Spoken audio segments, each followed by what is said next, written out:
इसी कड़ी में हम विशिष्ट व्याख्यान के लिए आमंत्रित करता हूं डॉक्टर प्रवीण शर्मा जी को।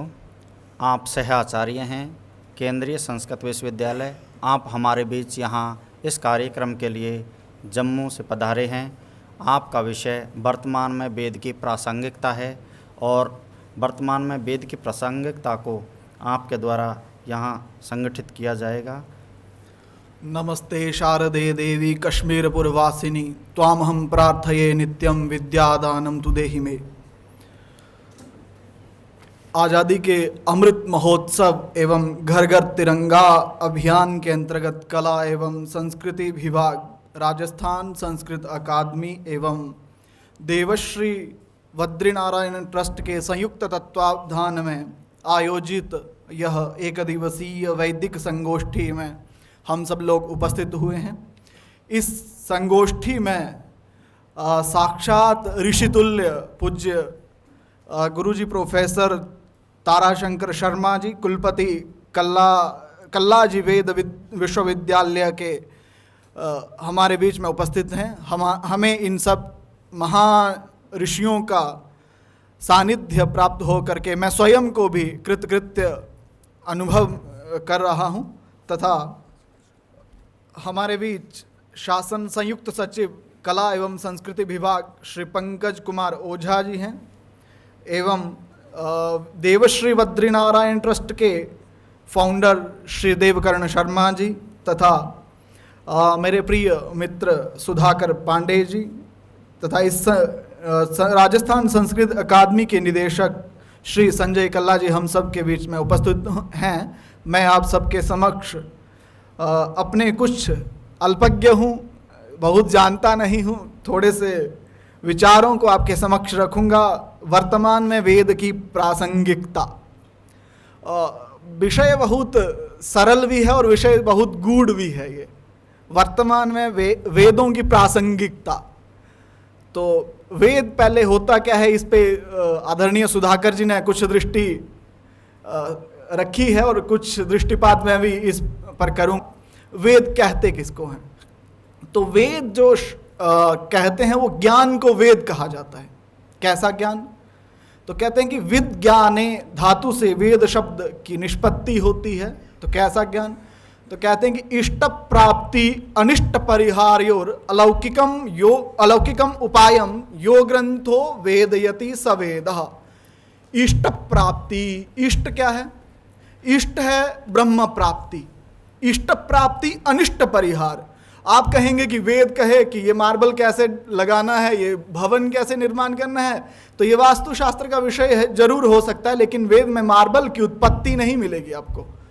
तो इष्ट प्राप्ति, इष्ट क्या है? ब्रह्म प्राप्ति। अनिष्ट परिहार, अनिष्ट किस प्रकार के? अनिष्ट मतलब उस इष्ट की प्राप्ति में जिस प्रकार की बाधाएं उत्पन्न होंगी उन सब का निराकरण किस विधा से किया जाएगा, यह जो बताता है। और अलौकिकम उपायम, लौकिक उपाय है, जैसे आप बीमार हैं, आप वैद्य से दवाई खाए, ठीक हो गए, तो ये लौकिक उपाय हो गया। अलौकिक उपाय, किस प्रकार की आत्मा होगी, किस प्रकार के भाव होंगे, भावो ही विद्यते देवा होंगे तो जाके ब्रह्म प्राप्ति होगी। तो इष्ट प्राप्ति अनिष्ट परिहार्योर अलौकिकम उपायम यो ग्रंथो वेदयति स वेदः। ब्रह्म प्राप्ति का साधन जिससे किया जाए और उस ब्रह्म प्राप्ति में जो भी अनिष्टकारक चीजें हैं, जो वस्तुएं हैं, उनका निराकरण करना, उनका निराकरण करते हुए ब्रह्म प्राप्ति कराने का जो साधन है वह वेद है। एक बात हुई। तो यहाँ सायन कहते हैं कि प्रत्यक्षेनानुमित्या वा यस्तुपायो न बुध्यते एनम विदन्ति वेदेन तस्माद् वेदस्य वेदता। अब मनुष्य है तो उसकी मनुष्यता भी होगी, इसी प्रकार वेद है तो उसकी वेदता भी है। प्रत्यक्षेनानुमित्या वा, प्रत्यक्ष रूप से अप्रत्यक्ष रूप से हम किस प्रकार से ब्रह्म की प्राप्ति करेंगे, यह जिन ग्रंथों में यह बताया जाता है उसको वेद कहते हैं। अब एक और बात आती है, आपस्तंभ में कहा जाता है कि मंत्र ब्राह्मणयोर वेदनाम ध्येयम। अब मंत्र किसको कहते हैं? बात आती है मंत्र। वेद किसको कहेंगे? संहिता भाग को वेद कह देंगे। बहुत मोटे मोटे मंत्र लिखे हुए हैं, आप उनको वेद कह देंगे, तो वो भी एक भाग है। मंत्र ब्राह्मणयोर वेद नाम ध्येयम। मंत्र क्या है? मननात् मंत्र। तो आप मनन कर लेंगे तो वो मंत्र हो जाएगा, ऐसा नहीं है। तो कैसे होगा? तो कहते हैं कि साक्षात कृत धर्माणः ऋषियो अभूव। जो हमारे ऋषि थे वह किस प्रकार से थे? साक्षात कृत धर्माणः, उन्होंने धर्म का साक्षात किया था। तो धर्म क्या है? तो वेदो अखिलम धर्म मूलम। वेद क्या है? जो धर्म का मूल है वह वेद है। तो ऋषियों ने किसका अनुभव किया? साक्षात कृत धर्माणः ऋषयः। साक्षात्कार किया किसका? धर्म का। धर्म क्या है? वेदोखिलो धर्म मूलम। तो वेद का उन्होंने मंत्र को जाना, मननात् मंत्र। उनके मन में जो विचार आए, मन में विचार आए, हमारे मन में आएंगे, आपके मन में आएंगे, तो सब लोग कहेंगे हम मंत्र, हम बड़ी बड़ी संहिताओं की रचना कर देंगे। यह संभव ही नहीं है। तो ये हुआ। ऋषियों ने कहां से सुना? तो उन्होंने क्या किया? जिस देवता के लिए जिन मंत्रों को सुना वह मंत्र उस देवता के हो गए, ऐसा यास्काचार्य निरुक्त के 7वें अध्याय में कहते हैं। मननात् मंत्र। उसके बाद साक्षात्कृत धर्माणः ऋषियो बभूव। दो वस्तुएं हुई। धर्म क्या है? वेदोखिलो धर्म मूलम। वेद जिस प्रकार से हम लोगों को निर्देश देते हैं, वह वेद किस प्रकार के निर्देश देंगे? अब वेद कहेंगे कि आप जाके खादानों को खोदिए, खनन करिए, तमाम चीजें तो कहेंगे नहीं। तो वेद क्या कहेंगे कि किस प्रकार आप धर्म का आचरण करेंगे। धर्म क्या है? धारणा धर्म इत्याहु, जिसको धारण किया जाए। तो धारण वस्त्र है, ये धारण किया जाए, ये धर्म है क्या? नहीं। जिस मार्ग, वह प्रशस्त मार्ग जिसको हम अंगीकार करते हुए, जिसके ऊपर हम चलते हुए उस ब्रह्म की प्राप्ति करें, वह वेद है। ये हुआ। अब उसके बाद कई लोग कहेंगे कि वेद, कुछ लोग वेद को अपौरुषेय मानते हैं, कुछ पौरुषेय मानते हैं। अपौरुषेय क्या है? किसी पुरुष ने वेद की रचना नहीं की। तो यह जो भारतीय मनीषी जितने भी हैं वह सब वेद को अपौरुषेय मानते हैं, और जो कुछ पाश्चात्य भी वेद को अपौरुषेय मानते हैं। लेकिन मुख्य रूप से भारतीय वेद निंदको नास्तिका, जो वेद को नहीं मानता हम उसको नास्तिक कहते हैं। क्यों? क्योंकि वेद साक्षात ब्रह्म स्वरूप है। तो वेद निंदको नास्तिका, नास्तिक जो है वो वेद का निंदक होगा, वह नास्तिक हो जाएगा। तो अब हमें लोग कहते हैं कि वेद कब आया, वेद की उत्पत्ति कहां से हुई, लोग पूछते हैं। शायद आने वाली पीढ़ी आप सबसे, हमसे अब पूछ रहे हैं, आने वाली पीढ़ियां आपसे पूछेंगी कि वेद आया कहां से, तो हम क्या कहेंगे? कहां से आया? हमारे लोगों ने संहिताएं लिखी थी, मिल गई, प्राप्त हो गई। तो वेद कहां से आया? वेद आया ऋषियों ने जिन चीजों को सुना। कि इस प्रकार के ऋषि थे, साक्षात्कृत धर्माणः ऋषि थे। उन्होंने जिन वस्तुओं, जिन मंत्रों को सुना, उन्होंने उन मंत्रों को उद्धृत किया, स्वयं से कुछ नहीं लिखा। तो वह मंत्रों को हम पढ़ते हैं। उसके भाग 2 हो गए, मंत्र ब्राह्मणयोर वेद नामधेयम। अब ब्राह्मण क्या है? विधि और अर्थवाद, मंत्रों का प्रयोग किस प्रकार से किया जाएगा, यह जो निर्देश दिया जाता है, यह निर्देश ब्राह्मण ग्रंथों में हमें प्राप्त होता है। अब ब्राह्मण हम कहेंगे कि जातिवाचक ब्राह्मणम तो नहीं, वो कहते हैं ब्राह्मणम ब्रह्म संगाते वेद भागे नपुंसकम। जो ब्राह्मण, जातिवाचक ब्राह्मण यहां नहीं है। यहां ब्राह्मण किस प्रकार से है? नपुंसक लिंग में। ब्राह्मण जो जातिवाचक होगा वह पुल्लिंग में हो जाएगा। जिसको हम ब्राह्मण जाति कहते हैं, वर्ण कहते हैं, वह पुल्लिंग में होता है। लेकिन यहाँ क्या है?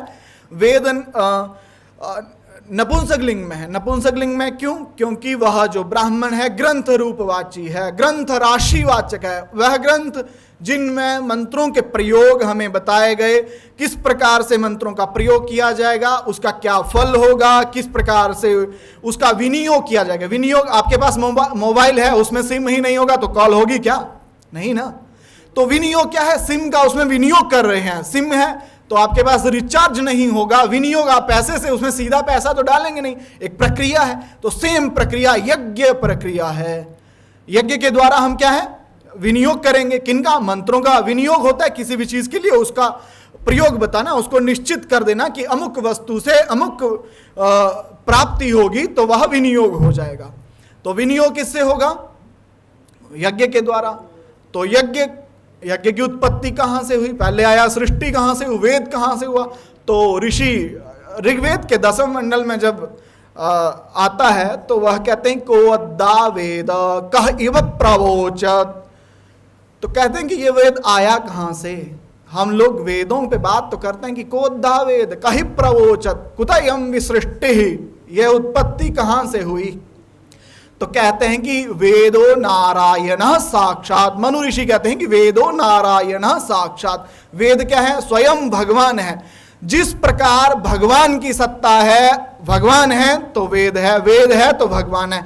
साक्षात नारायण स्वरूप, नारायण आप कहेंगे कि एक देवता, एक देवता नहीं, नारायण है, ब्रह्म जिसको हम कहते हैं, शिव है, विष्णु है, तमाम देवता उसी में आ जाएंगे। आप कहेंगे कि नारायण भगवान विष्णु, सिर्फ विष्णु नहीं, विष्णु भी हैं लेकिन स्वयं विष्णु क्या, सब देवता जिसमें समाहित हो जाएं वह नारायणों साक्षात। जिस प्रकार नारायण की सत्ता, भगवान की सत्ता जब तक है तब तक वेद की प्रासंगिकता, वेद की सत्ता रहेगी। इसके बाद अब यज्ञ के बारे में, उसके बाद कहाँ से ये सृष्टि उत्पन्न हुई, कहाँ से वेद आए। तो वेद वो कहते हैं कि पूरा कल्प में, हमारे यहाँ अभी सुधाकर जी ने कहा कि बिग बैंग थ्योरी जिसको कहते हैं, हमारे यहाँ भौतिकवाद नहीं है वेदों में। कोई कहे तो उसको मान सकते हैं लेकिन भौतिकवाद नहीं है। क्यों? क्योंकि भौतिकवाद क्या है, हम जिसको विकास कहते हैं, उत्तरोत्तर वृद्धि, हमारे यहाँ नहीं है। उत्तरोत्तर वृद्धि ठीक है लेकिन वृद्धि के बाद विनाश भी है। निरुक्तकार कहते हैं, यास्काचार्य निरुक्तकार कहते हैं, जायते अस्ति विपरिणमते वर्धते अपक्षीयते विनश्यति इति षड्भा विकारा। कोई भी वस्तु है, कोई भी चीज है तो उसमें यह षड्भाव विकार, आप स्वयं का ले लीजिए। जायते आपकी उत्पत्ति हो गई, अस्ति आप हैं, विपरिणमते आप में वाल आ गए, जब बच्चा जन्मता है दांत नहीं होते हैं, तमाम अंगों की वृद्धि हुई। वर्धते फिर वह बड़ा हो गया, बड़ा होने के बाद एक अवस्था आती है, उस अवस्था के बाद अपक्षीयते, हम लोग कहते हैं कि अब हम बूढ़े हो रहे हैं, कोई कहते हैं बूढ़े हो रहे हैं। तो अब भौतिकवाद जो हमारा जो मॉडर्निटी जिसको कहते हैं, वह कहता है कि हम क्या कर रहे हैं, उत्तरोत्तर विकास कर रहे हैं। वेद क्या कहता है, वेद कहता है कि हम उत्तरोत्तर नहीं विकास कर सकते, हमारे यहाँ पुनर्जीवन, हमारे यहाँ पुनरुत्पत्ति होता है। कैसे? वही सेम प्रक्रिया, जायते अस्ति विपरिणमते वर्धते अपक्षीयते विनश्यति इति, यह षड्भाव विकार हैं। तो हम पहुंचे थे वर्धते तक आ गए, वर्धते के बाद विनश्यति, एक अवस्था के बाद हम लोगों का स्मरण शक्ति, देखने की शक्ति, कुछ काम करने की शक्ति क्षीण हो जाती है। क्षीण होते होते क्या होता है, विनश्यति, हमारा विनाश हो जाता है। यह वेद है। जिस प्रकार इस सृष्टि की उत्पत्ति हुई, किस प्रकार हुई, हिरण्यगर्भः समवर्तताग्रे भूत सजातः पतिरेक आसीद। वह हिरण्यमय जो एकदम हिरण्य मतलब सुवर्ण जिसको कहते हैं, उसको हिरण्य कहा जाता है। सुवर्ण सदृश एक गोल आया, उसके द्वारा उसकी उत्पत्ति हुई, उसी में जीवन आया, तमाम चीजें उसी में। अगर आप मॉडर्निटी के हिसाब से सोचेंगे तो विकासवाद हो जाएगा, लेकिन हमारे जो वेद हैं वह विकासवाद को, भौतिकवाद को ना मानते हुए आत्मवाद, एकात्मवाद को मानते हैं। कैसे? अब आपके सामने रखा कि किस प्रकार से उन्होंने अपक्षीयते विनश्यति भाव विकार तक आ गए। इसके बाद आते हैं वेदों की वर्तमान में प्रासंगिकता क्या है।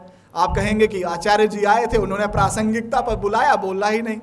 प्रासंगिकता क्या है? आपके इर्द गिर्द जितनी भी वस्तुएं हैं, आप कहेंगे कि खनन इत्यादि किया जा रहा है, ये वेद की प्रासंगिकता है, तो वेद की प्रासंगिकता ये नहीं है। क्यों? क्योंकि अथर्ववेद में उसमें कहा जाता है कि माता भूमि पुत्रोहम पृथिव्यः, तो अपनी माता का आप खनन करेंगे क्या? आप खनन करते जा रहे हैं तो आप कहेंगे कि हम विकासवाद को प्राप्त करेंगे। वर्तमान में अगर कहें कि हम बहुत बड़े बड़े भवनों का निर्माण कर देंगे, बहुत दौड़ लेंगे, तो एक दिन ऐसा आएगा कि विनाश, जो वेद कहता है, विकासवाद नहीं कहेगा, वेद कहता है कि अपक्षीयते विनश्यति। आप एक बिल्डिंग बनाते हैं, 100-150 साल के बाद उसका विनाश हो जाता है। अपक्षीयते, क्षीण हो रही थी, कभी उसका पेंट जल रहा है, कभी मसाला जल रहा है, कभी ईंट जल रही है, तो विनाश हो रहा है। हम लोग उसको देखने के लिए नहीं देख रहे, देखते हुए भी अनदेखा कर दे रहे हैं। तो वेद ये नहीं कहेगा कि आप छत किस प्रकार से डालिए, खनन करिए।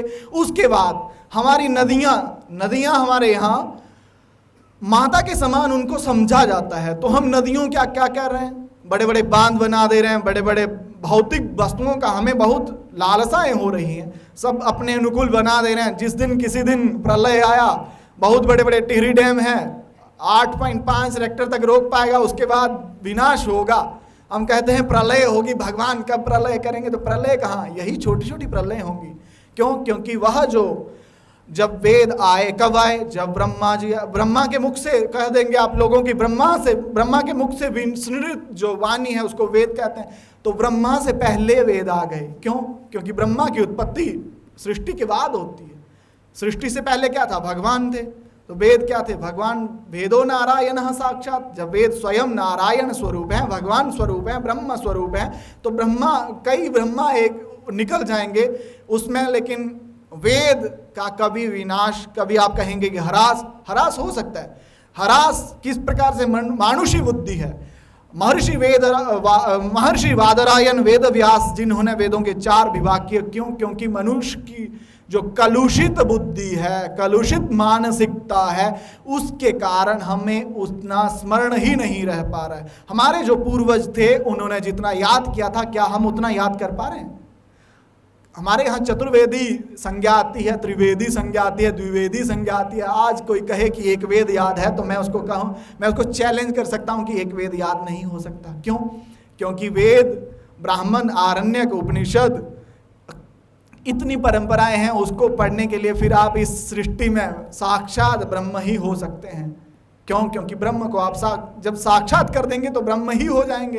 तो आप कहेंगे कि इस सृष्टि में उसकी उपादेयता, तो उपादेयता, वेद की उपादेयता यही है कि हम किस प्रकार से इस हमारे जो 5 भूत हैं, पृथ्वी, तेज, जल, वायु, आकाश जो भी हैं, जल, शतपथ ब्राह्मण जब दर्शपूर्णमास यज्ञ के बारे में कहते हैं तो आपो वही मेद्या, तो मंत्र आता है, हम लोग पूजा में भी प्रयोग करते हैं, ओम अपवित्रः पवित्रो वा सर्वावस्थाम गतोपि वा। तो आपो वही मेद्या, जल से ही क्यों करते हैं? कभी सोचा आपने? हम मिट्टी फेंक लें, हम नहाए नहीं, तो आपो वही मेद्या करने की जरूरत क्यों? क्योंकि जो जल है वह बहुत पवित्र है, मेद्य होता है, परम पवित्र है। तो जब हम परम पवित्र को प्राप्त करते हैं तो हम स्वयं भी परम पवित्र हो जाते हैं। आप किसी प्रधानमंत्री के साथ जा रहे हैं, किसी भी देश के प्रधानमंत्री के साथ जा रहे हैं, तो प्रधानमंत्री का जैसा ट्रीटमेंट होगा वैसा ही आपका भी होगा। आप कहेंगे प्रधानमंत्री बहुत बढ़िया भोजन पा रहे हैं, तो आपको भी दिया जाएगा। क्यों? क्योंकि आप प्रधानमंत्री के साथ हैं। तो इसी प्रकार जब हम ब्रह्म, भगवान, साक्षात नारायण के समीप पहुंचेंगे तो हमें भी वह साक्षात कृत धर्मानः ऋषयः माना जाएगा। आते हैं भौतिकवाद पर। तो हमारे यहाँ जो भौतिकवादी जो लोग हैं, समय है, मैं 3-4 मिनट से ज़्यादा नहीं लूँगा आपका। तो भौतिकवादी लोग कहते हैं कि वेद जो है ज़्यादा से ज़्यादा वो लोग जाते हैं तो 1500 ईसा पूर्व तक जाते हैं। हमारे बीच में पंकज कुमार ओझा जी बैठे थे, तो वो एंशियंट हिस्ट्री के बारे में उनके पास बहुत सुना मैंने कि ज्ञान है उनका।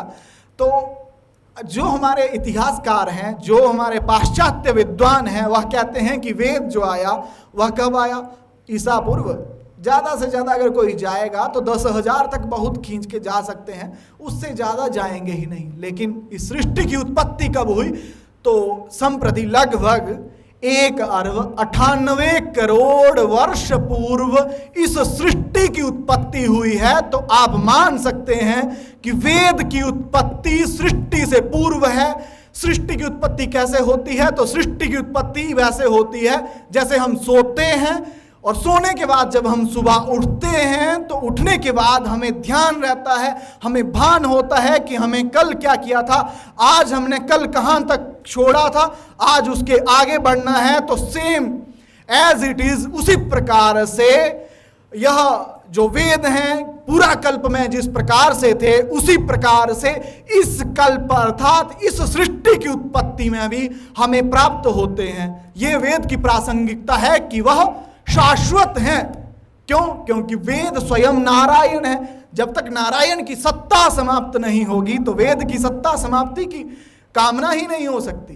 तो पाश्चात्य क्यों? क्योंकि वह भौतिकवाद के पीछे भागते हैं। हम जो लोग हैं, हमारी जो भारतीय मनीषी बुद्धि है, जो भारतीय जो मनीषी हैं, भारतीय जो ज्ञान के सागर अर्थात जो हमारे ऋषि हैं, उनका क्या था? ब्रह्म की प्राप्ति। कैसा ब्रह्म? आप विष्णु स्वरूप में उनका पूजन करिए, शिव स्वरूप में पूजिए, ब्रह्म स्वरूप में पूजिए, लेकिन वह पूजन किसका हो रहा है? एकेश्वरवाद। हमारे यहाँ 33 कोटि देवी देवताओं का कहा जाता है, लेकिन हमारे यहाँ अंत में सबको यही कहा जाता है कि राम नाम जपिए, राम राम लीजिए। वहाँ आप कहेंगे कि जय माता दी कीजिए, ऐसा नहीं कहा जाता। क्यों?